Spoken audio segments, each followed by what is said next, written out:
มองปอนដូចខ្ញុំអត់ឲ្យទៅពេលទៅផ្សារម្ដងនឹងនឹកឃើញមកហូបពីផ្ទះទៅសិនបើមិននឹកឃើញអញ្ចឹងទេទៅដល់ផ្សារហ្នឹងដើរ4 5ជុំហ្នឹងមិនទាន់ដឹងថាធ្វើមកហូបអីផង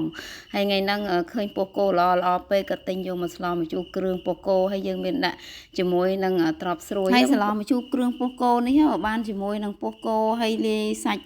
យាវវាហ្នឹងគឺឆ្ងាញ់មែនទែនបងប្អូនហើយទៅផ្សារហ្នឹងថាអត់ចង់ទិញអីច្រើនមកទេប៉ុន្តែឃើញចេះតែទិញនេះទិញនោះអញ្ចឹងទៅមានលុយនឹងដៃ4 10ម៉ឺនអីហ្នឹងក៏ចង់គ្រប់ដែរព្រោះអីហើយបានឥឡូវគឺមានអារម្មណ៍ថាថ្លៃមែនទែនបងប្អូនអរគ្នាដូចថាទិញមក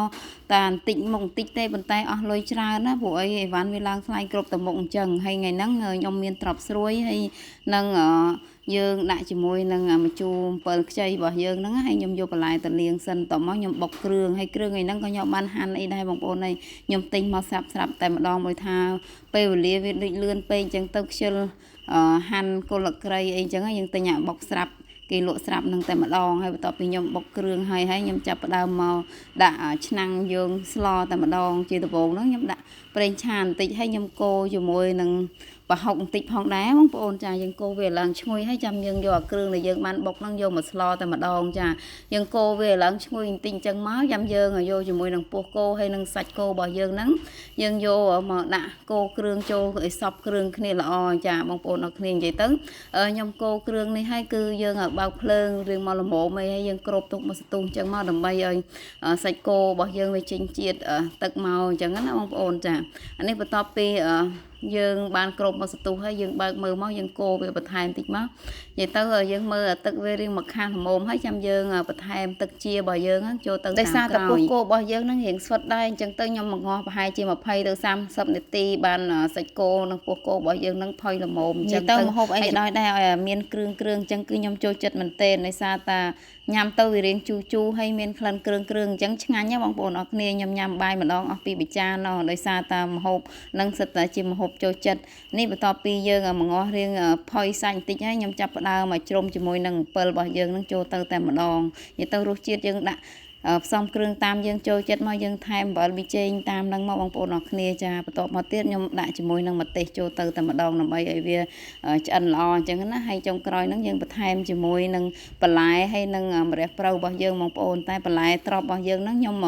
កងាស់វារៀងផុយបន្តិចដែរដើម្បីឲ្យស្រួលញ៉ាំអញ្ចឹងណាបើថាសឡផ្សេងសឡខ្លះគឺយើងដាក់បន្លែរៀងផុយច្រប់ទេប៉ុន្តែចំពោះសឡម្ជូរពោះគោនេះវិញគឺយើងត្រូវមកងាស់បន្លែរបស់វាហ្នឹងឲ្យផុយដូចគ្នាឥឡូវហ្នឹងម្ហូបរបស់យើងឆ្អិនហើយបងប្អូនអើយដួសមកក្តៅនិយាយពីថាក្លិនឈ្ងុយមែនទែនតែម្ដងគាត់ណាក្លិនហ្នឹងគឺហេវបាយគួរពោះគ្រុបតែម្ដងហើយបន្ទាប់ពីឆ្អិនហើយនេះគឺកូនខ្ញុំហ្នឹងអង្គុយចាំញ៉ាំបាយហើយប៉ុន្តែដោយសារតែម្ជូរគ្រឿងហ្នឹងមានគ្រឿងច្រើនពេកខ្ញុំអត់ចង់ឲ្យគាត់ញ៉ាំសឡគ្រឿងអញ្ចឹងបើកូនក្មេងគាត់ញ៉ាំច្រើនពេកក៏អត់ល្អដែរព្រោះអីវាឈឺកវាស្អាកអីអញ្ចឹងណាអញ្ចឹងខ្ញុំអត់ចង់ឲ្យគាត់ញ៉ាំថ្នាំច្រើនពេកទេតែឈឺច្រើនហ្នឹងពិបាកមើលថែណាកូនក្មេងខ្ញុំប៉ាមួយខែនេះខែក្តៅផងអញ្ចឹងទៅត្រូវតែប្រយ័ត្នបន្តិចហើយបន្ទាប់ពីរៀងថ្ងៃបន្តិចដែរដល់ម៉ោងទៅយកកូនល្មមអញ្ចឹងទៅក៏ទិញសឡមកថងទុកឲ្យកូនញ៉ាំនិយាយទៅកូនក្មេងមកគាត់ញ៉ាំសឡទឹកសាបគឺញ៉ាំទៅគាត់អត់សូវឈឺកំពង់កប៉ុន្មានទេតែបើដូចសឡម្ជូរគ្រឿងនេះអីវិញគាត់ញ៉ាំច្រើនក៏អត់បានដែរខ្លាចគាត់ឈឺកលាកកំពង់កអញ្ចឹងណាបងប្អូនចាហើយថ្ងៃហ្នឹងទៅសាលាហ្នឹង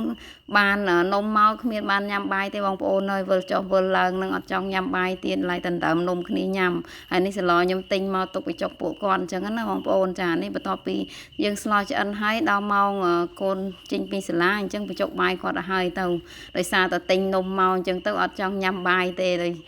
ថាញ៉ាំនំបណ្ដើញ៉ាំបាយបណ្ដើអញ្ចឹងបងប្អូនអរគ្នាធម្មតាកូនខ្ញុំញ៉ាំបាយច្រើនណាមួយគាត់ចូលចិត្តញ៉ាំសឡទឹកអញ្ចឹងបងប្អូនចាការងាររាល់ថ្ងៃហ្នឹងវិលចុះវិលឡើងហ្នឹងដល់តែម៉ោងបញ្ចុកបាយកូននឹងឯងខ្ញុំមក